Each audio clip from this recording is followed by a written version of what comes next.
एकदा मुलाला जन्म दिल्यानंतर त्या मुलाने काही जरी केलं तर बाप बदलता येत नसतोय। बरोबर। शिवसेना एकच आहे, ही शिवसेना दुसरी तिसरी नाही। ही जी गेले ते हे फुटकाळ लोक गेले, ते ही विकाऊ लोक गेले, ते बिकाऊ लोक गेले, ते ही मोदीच्या खोक्यावरती विकलेली लोक आहेत। त्यांना शिवसेना म्हणता येणार नाही, ती भाडोत्री शिवसेना आहे। आणि ही जी शिवसेना आहे ती हिंदवी सम्राट बाळासाहेब ठाकरे आणि शिवसेना पक्षप्रमुख माननीय उद्धवजी ठाकरे साहेबांची शिवसेना आहे। तर या ठिकाणी कोळी साहेब जे आपल्या उद्धव बाळासाहेब ठाकरेजींच्या शिवसेनेचे शहर उप प्रतिनिधी आहेत, ज्यांचे भाषण जे आपल्या पूर्ण सोशल मीडियावर खूप चांगल्या प्रकारे व्हायरल व्हालेत आणि जे एक कडाडीची तोप आपण म्हणू शकतो, त्यांना आपल्या पश्चिम महाराष्ट्राची एक तोप म्हणू शकतो, जसे आपले मुलूक तोप म्हणून आपल्या खासदार साहेबांना म्हटलं जाते, त्याच प्रकारचे जे तोप हे आपल्या सोलापूरचे आहेत। तर साहेबांसोबत आपण दोन शब्द बोलणार आहोत। तर साहेब, तुम्हाला एक प्रश्न विचारायचा होता। सकाळी जेव्हा मोदी साहेबांचं भाषण झालं तेव्हा त्यांनी परत एकदा जे आहे उद्धव बाळासाहेब ठाकरेंजींच्या या शिवसेनेला नकली शिवसेना म्हणून त्यांनी जे सांगितलं, लोकांसमोर त्यांनी प्रबोधन केलं, तर त्याच्याबद्दल तुम्हाला काय म्हणायचं सर?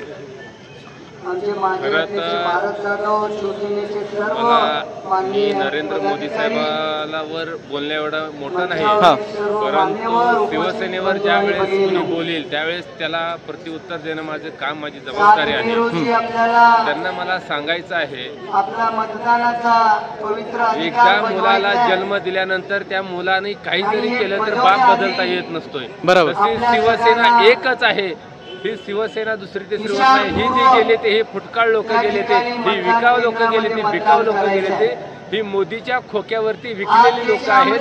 त्यांना शिवसेना म्हणता येणार नाही, ती भाडोत्री शिवसेना आहे। आणि ही जी शिवसेना आहे ती हिंदवी सम्राट बाळासाहेब ठाकरे आणि शिवसेना पक्षप्रमुख माननीय उद्धवजी ठाकरे साहेबांची शिवसेना आहे। आणि सर, तुमचं अजून एक प्रश्न विचारायचं होतं, जेव्हा आपण जिंकून येऊ, म्हणजे जेव्हा पूर्ण महायुती आपली पूर्ण महाआघाडी जेव्हा जिंकून येईल, तर तुमचं म्हणणं काय की त्या शिवसेनेचं काय होईल?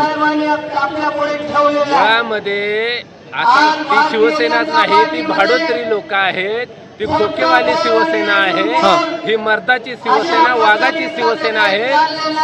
ज्या पद्धतीने हे गद्दार फुटून गेले, त्यांचा व्यवसाय करण्यासाठी, 2 नंबर धंदा वाचवण्यासाठी हजारो करोड ती बेकायदेशीर त्यांनी कमवले आहेत, ती सुखरूप ठेवण्यासाठी गेलेली आहे। त्यांना शिवसेना आणि शिवसेना म्हणू शकत नाही, ती गद्दार सेना आहे आणि शिवसेना ही मूळ उद्धव साहेबांकडे आहे। आणि आपल्या छत्रपती शिवाजी महाराजांनी जे जसं दिल्ली समोर ते वाकले नाहीत, औरंगजेबाच्या डोळ्यामध्ये डोळे घालून त्यांनी औरंगजेबाला ठामपणे उत्तर दिलं, त्याच प्रकारे जे आपल्या बाळासाहेबांनी सुद्धा दिल्लीच्या सरकारसमोर ते झुकले नाही, त्या प्रकारे आपले उद्धव साहेब झुकले नाहीत, तरी सुद्धा त्यांचे काही सबऑर्डिनेट झुकले। त्याच्या मागचं कारण काय म्हणता तुम्ही?